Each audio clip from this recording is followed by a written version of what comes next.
Scooby-Doo Mistério S.A. Apesar de não ser tão popular quanto os outros, ele é pra mim um dos, se não o melhor desenho do Scooby-Doo que já foi lançado. A parte mais interessante que me fez amar esse desenho é o grande mistério que está por trás de toda a série. A cada episódio, eles nos revelam alguma pista sobre esse grande enigma, uma maldição, a maldição de Bahia Cristal. A maldição de Bahia Cristal é responsável por uma série de eventos estranhos e paranormais da cidade, mas o mais importante, o desaparecimento de diversos grupos em diferentes épocas. Grupo esses que eu irei chamar de equipes do mistério, já que cada uma delas tem a palavra mistério no meio, mas em uma ordem diferente. Apesar de cada equipe ter a sua própria personalidade, todos eles tinham uma semelhança: 4 humanos e um animal.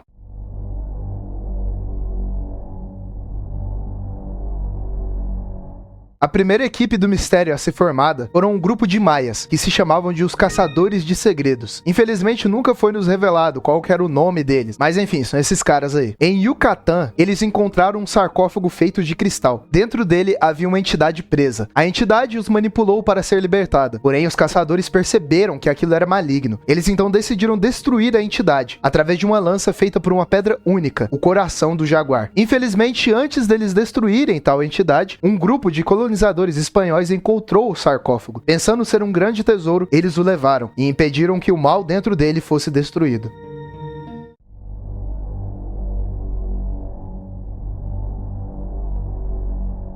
Depois de encontrarem o sarcófago, os colonizadores o levaram para o seu navio, a mando de Fernando El Aguirre. Com o tempo, a entidade começou a corrompê-los, os influenciando de atacarem e roubarem diversas vilas inocentes. Depois de muita destruição, os colonizadores perceberam o que tinham feito. O capitão Aguirre navegou com o navio até uma baía desconhecida, e lá esconderam o sarcófago, junto com todos os outros tesouros roubados. Eles chamaram o lugar de Bahia Cristal, que 300 anos depois se tornaria a cidade mais amaldiçoada do planeta. Para marcar a localização do tesouro, Aguirre usou um artefato bastante presente no desenho, o disco planisférico. Não se sabe exatamente a origem do disco, porém acredita-se que Aguirre o utilizava para navegar pelo mar. Aguirre então dividiu o disco em 6 partes e distribuiu para sua tripulação escondê-las pelo mundo. Uma dessas partes ele pegou para si mesmo e escondeu em seu navio, junto com diversas armadilhas. E então ele o levou para o topo de uma montanha, onde ninguém seria capaz de encontrá-lo. Assim que toda a tripulação se separou para esconder as peças do disco, todos eles desapareceram sem deixar vestígios, iniciando assim a maldição de Bahia Cristal.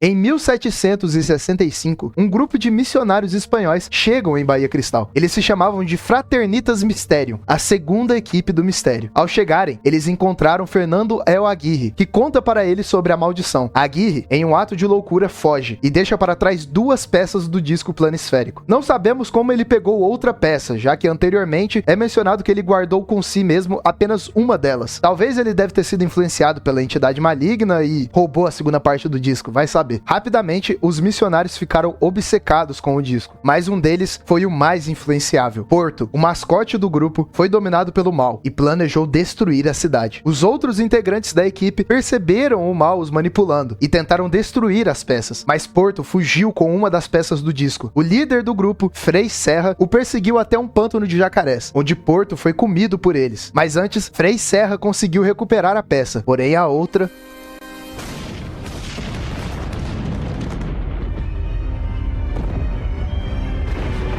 Porto havia colocado barris de pólvora na cidade, a fim de destruí-la. Uma parte da cidade afundou no mar, junto com a outra peça do disco. Para evitar que os outros encontrassem a peça, Frei Serra a escondeu numa roda de queijo. E assim como os colonizadores, os fraternitas desapareceram. Depois de desaparecerem, diversas equipes do mistério foram formadas, todas elas compostas por 4 humanos e uma mascote. E todos eles também sumiram depois de investigarem sobre a maldição de Bahia Cristal.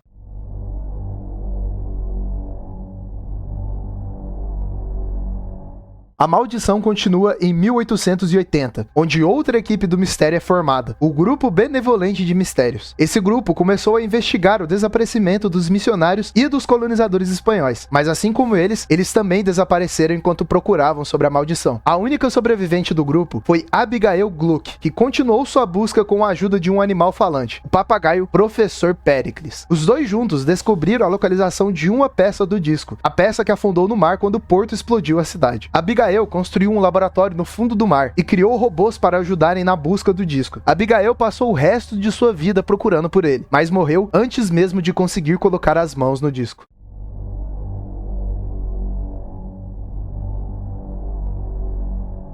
A maldição atinge outra equipe do mistério, dessa vez uma família, a família Darrow. Assim como os outros, eles ficaram encantados com o tesouro amaldiçoado. De alguma forma, eles encontraram um pedaço do disco planisférico, que os corrompeu, fazendo brigarem um com o outro. Numa noite de Halloween, enquanto a família brigava pela peça, um terremoto começou quando eles estavam dentro da mansão. O chão se abriu e afundou a mansão junto com eles. A família Darrow sobreviveu, mas ficaram presos debaixo da terra. Um por um, a família foi falecendo, até sobrar somente o caçula, Danny, que permaneceu sozinho na mansão.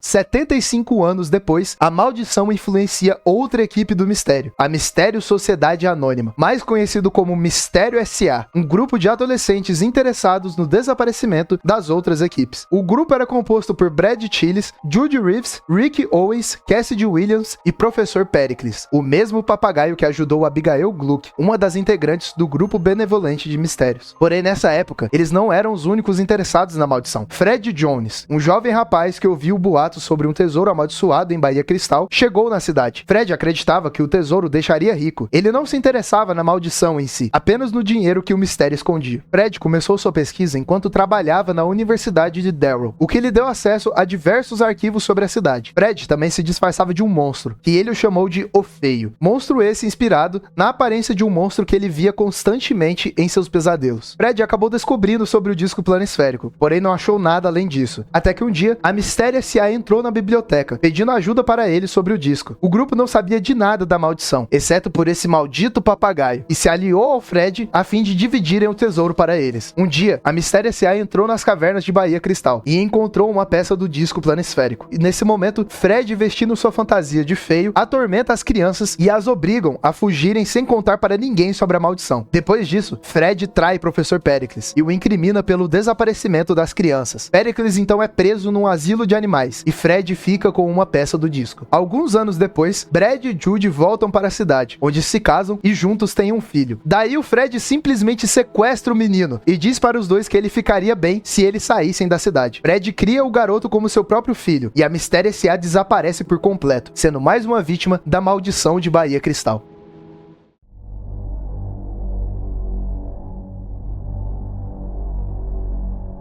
20 anos depois, a última equipe do mistério é formada. Fred, Salsicha, Daphne, Velma e Scooby. Enquanto exploravam uma caverna debaixo da cidade, Daphne encontra um colar que pertencia à antiga Mistério S.A., dando início mais uma vez à maldição. Agora que eu já expliquei sobre a maldição, irei falar da entidade maligna que está por trás dela. Há muito tempo atrás, uma raça de alienígenas vieram para a Terra. Eles eram chamados de Anunnakis, que vieram do planeta Nibiru. A cada 3.000 anos, Nibiru passa pela Terra, fazendo os Anunnakis interagirem com os humanos. Eles não possuem um corpo físico, e para poderem se comunicar, os Anunnakis precisam habitar o corpo de um animal. E essa seria a explicação do porquê que alguns animais no universo de Scooby-Doo conseguem falar, como o próprio Scooby-Doo. Isso porque eles eram descendentes dos Anunnakis. Ou seja, o Scooby-Doo ele não é um cachorro de fato, ele é mais um alienígena. Ao longo da história, os Anunnakis ajudaram os humanos, mas nem todos eles eram bons. O mais maligno de todos planejava a destruição dos 2 planetas, mas antes de conseguir um corpo físico, ele foi aprisionado no sarcófago de cristal pelos outros Anunnakis. E olha, eu preciso dizer, o design desse bicho é muito feio. Tipo, eu entendo que ele não tem um corpo físico, mas pô, dava pra fazer alguma coisa melhor que isso. Enfim, depois de toda a maldição explicada, nós agora entramos nos acontecimentos do desenho. Eu até pensei em fazer um resumo de todos os episódios, mostrando como eles descobrem os mistérios em si, porém eu queria falar mais sobre a maldição, então essa parte do desenho vai ficar de fora. A não ser que vocês queiram que eu faça, aí é só comentar.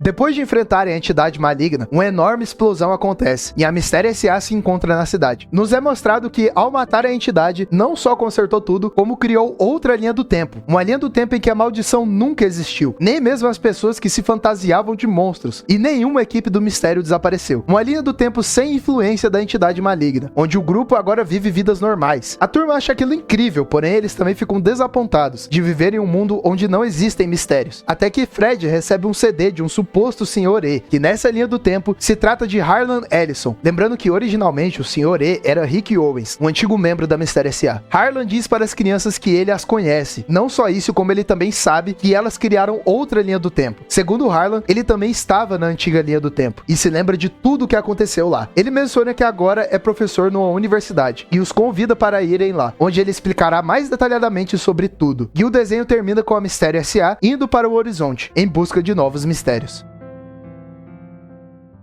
Eu já vou logo dizer, essa pra mim é a melhor adaptação de Scooby-Doo da história. Eu digo adaptação porque ela não é só o melhor desenho deles, mas também é a melhor comparada aos filmes. Esse desenho só não é perfeito por ser infantil, então muitos temas mais pesados acabam ficando de fora. Outra coisa que também decepciona um pouco são as revelações de quem é o monstro. Por se tratar de um desenho infantil, sempre é muito fácil você descobrir quem é o maluco fantasiado do episódio. É sempre muito óbvio, infelizmente. Apesar disso, a série desenvolve muito bem os personagens, não sendo apenas adolescentes estereotipados. Eles realmente são seres humanos, e cada um tem sua importância, espaço e problema na série. Além, é claro, da melhor ideia que eles tiveram na produção desse desenho. O fato de você ter um mistério muito maior por trás, que só é revelado pouco a pouco a cada episódio, provoca um sentimento de investigação e curiosidade fascinante. Eu lembro bem de quando eu era criança, e toda vez que eu vi uma parte do mistério ser resolvida, ou até mesmo uma pequena pista dele ser citada, eu ficava tão empolgado que criava diversas teorias sobre o que estava acontecendo. Outro ponto que também é muito bom são a presença de personagens novos, um universo totalmente reinventado, que nunca havia sido explorado em nenhum outro desenho de Scooby-Doo. E é claro, sem deixar de lado o clima de Scooby-Doo. Toda essa história sobre as antigas equipes do mistério, conspirações, traições e uma entidade maligna foram conceitos exclusivos dessa série. Ela deixa de ser só um desenho bobo sobre crianças caçando monstros e se torna uma verdadeira série de investigação complexa. E é isso que a torna especial. Eu tenho um grande carinho por esse desenho,